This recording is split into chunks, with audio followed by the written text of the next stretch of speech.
পেন্নাম বন্ধুরা, মুই আইয়া করছি। তা আজকে সকাল সকাল কি কি রান্না বান্না হয় চলো তোমাকে দেখাইতে থাকি। দাঁড়াও 1 মিনিট, কোথাও যাইও না।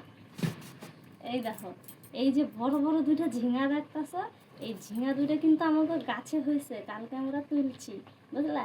তা এই ঝিঙা দুইটা দিয়ে চিংড়ি মাছ দিয়ে কি রেসিপি বানাই তোমাদের সঙ্গে শেয়ার করব। তার সঙ্গে আরও কি কি আছে। এই যে পেঁয়াজটা এবার ভালো করে কুচাইয়া নেব, ছাড়াইয়া। দেখো এবার আমি পেঁয়াজটা ভালো করে কুচাইয়া নেব।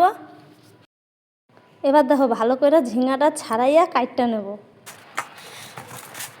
ঝিঙাগুলো এরম ছাড়াইয়া গোটাই জল দিয়ে ধুইয়া নেবা, নাইলে ঝিঙা যদি কাইটটা জল দিয়া ধো না, সেই ঝিঙা দিয়ে বেশি পরিমাণে জল বাইরে যায়। ঝিঙা দেখো আজকে মাছ দিয়ে রানবো, তার জন্য এই যে ঝিঙা এরম লম্বা লম্বা করে কাটবো। দেখছো কি সুন্দর একবারে কচি ঝিঙা। হ্যাঁ, এই যে এরম করে লম্বা করে কাটতে নিলাম। তো দেখো ঝিঙাটা আমার কাটা হয়ে গেছে, আর দুইটা ঝিঙা তাও কতগুলা হয়েছে, এক গামলা পুরো ভইরা গেছে।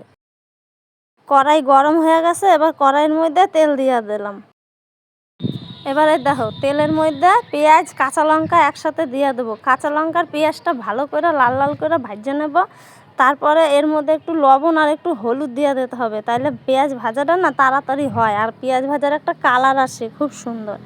আর যে কোনো ভাজাভুজিতে একটু কালার না আসলে না ভাল লাগে না। এই দেখছো এবারে পেঁয়াজগুলো তো বিশাল বড়, একটু কুচাইয়ে আমার ধুইতে হবে। এই যে পেঁয়াজের মধ্যে দিয়ে দিলাম এই যে লবণ আর হলুদ।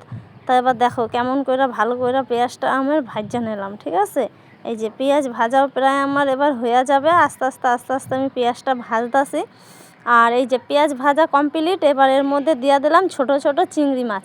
এর মধ্যে কিছু ছোট ছোট চিংড়ি মাছ আছে, আবার এর মধ্যে বড় চিংড়ি মাছের মাথাগুলিও আছে, কারণ এটা বাটা হবে, চিংড়ি মাছ বাটা। তো খোসা বাটা চিংড়ি মাছও আছে কিছু, আর অর্ধেক খোসা, তো সবটাই বাটবো। তো দেখো কেমন লাগে, এই যে দেখো কেমন আস্তে আস্তে বেশ অল্প অল্প জাল দিয়া চিংড়ি মাছটা ভালো করে ভাজা নিয়েছি। এবার আমার এই যে চিংড়ি মাছের খোসাটা ভাজা কমপ্লিট হয়ে গেল। এবার একটা বাটির মধ্যে নামাই আর শিলনোড়াতে বাটবো।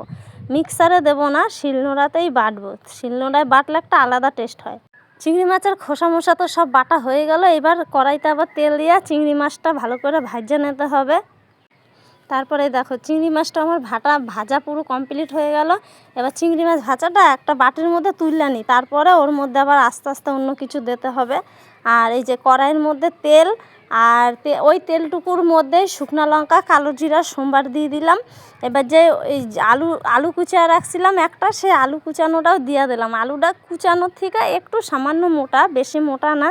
তো তারপরে যেই দেখো ভালো করে যে আলুটা লাল লাল করে ভাজা হয়ে গেল, দিয়ে দিলাম ঝিঙা। আর এই ঝিঙাটা দিয়ে ভালো করে নাড়াইতেই থাকতে হবে, কারণ এইটা ভালো করে আস্তে আস্তে জালে ভাজতে হবে। ঝিঙায় তো বেশি ডবডুব বা জল দেওয়া যায় না। তো তারপরে দেখো লবণ আর পরিমাণ মতন হলুদ দেওয়ার পরে আস্তে আস্তে এটা নাড়াইতে হবে। তবে ঝিঙা ঢাকা যায় না, এই একটা সমস্যা, তাহলে ঝিঙায় আবার জল বাইরেই যাবে। তো এইভাবেই আমি আস্তে আস্তে নাড়ি। আর এই দেখো আমার ঝিঙা ভাজাটা কত সুন্দরভাবে হয়ে গেছে। এই যে ভালো করে এই কোনো কিছু মশলা না আদা বাটা, না জিরা বাটা, না লঙ্কা বাটা, কোনো কিছু বাটাবুটি না, এরকম একদম সিম্পলভাবে তোমরা এরকমভাবে খাবা। এটা হেলদিও হবে আর টেস্টও লাগবে মুখে। এটা টেস্টি, হেলদি অ্যান্ড টেস্টি সেই ব্যাপারটা থাকবে। তো এর মধ্যে একটু গরম জল দিয়ে দিলাম। যখন আমার আলু ঝিঙাটা সব সম্পূর্ণ কষানো হয়ে গেল, তার মধ্যে গরম জল দিয়ে দিলাম। এইবার দেখো এই যে তরকারি কেমন টকবক করে ফোটে। তা তরকারি ফুটতে থাকুক, আর এরপরে এর মধ্যে দিয়ে দিতে হবে এই যে ঝোলটা অনেকটা টাইম না আসছে। এবার এই চিংড়ি মাছ ভাজাটা দিয়ে দিলাম। চিংড়ি মাছ ভাজাটা দেওয়ার পরে আর একটা মশলা করতে লাগবে। সেই মশলাটা হলো গিয়া যে ভাজা জিরা আর 5-6টার মতন চিংড়ি মাছ একসঙ্গে শিলনোড়ায় বাইটটা একটা ভাজা মশলা করছি। এই যে সেই মশলাটা দেখো এর মধ্যে দিয়ে দিলাম। এইবার তরকারিটা কেমন একটা থিকনেস চলে আসছে না, এটা বেশি গাঢ়ও না বেশি পাতলাও না, মানে একটা সে অন্যরকমই একটা ভাব আসে এই ঝিঙা দিয়ে এরকম তরকারি রান্না করলে। তা আমার তরকারি রান্না প্রায় শেষ হয়ে গেছে, এবার এই তরকারিটারে নামাইতে হবে। নামানোর আগে একটু ভালো করে নাইড়া চাইড়া মিশাইয়া নিতে আসি। আর আমার নাড়াচাড়া কমপ্লিট, এইবার আমি তরকারিটা ঢালবো। একটা গামলা নিয়ে নিয়েছি, এবার এই কড়াইটা ধইরা তরকারিটা আমি ঢাইলা দিই। একটা ভালো একটা ধোয়া গামলায়, পরিষ্কার গামলায় ঢাইলা নিলাম। আমার তরকারি হয়ে গেছে। তো এইভাবে রান্না করলে স্বাদটাই একটা অন্যরকম লাগে জানো, মানে কোনো মশলা ছাড়া, তোমার টাইমও লাগবে না। তো এই দেখো আমার তরকারি রান্না শেষ। আজকে ছিল ঝিঙা দিয়া চিংড়ি মাছের তরকারি, ডাল সিদ্ধ, পেঁয়াজ কুচিয়ে মাখা, আর ছিল ওই যে খোসা বাটা, চিংড়ি মাছের খোসা বাটা আর আলু সেদ্ধ। তা আজকের এই রান্না ছিল। আজকে বিশেষ কিছু রান্না করতে পারি নাই, এরকমই ছিল। আর আজকে আমরা এই দিয়েই 2 বেলা খাবো।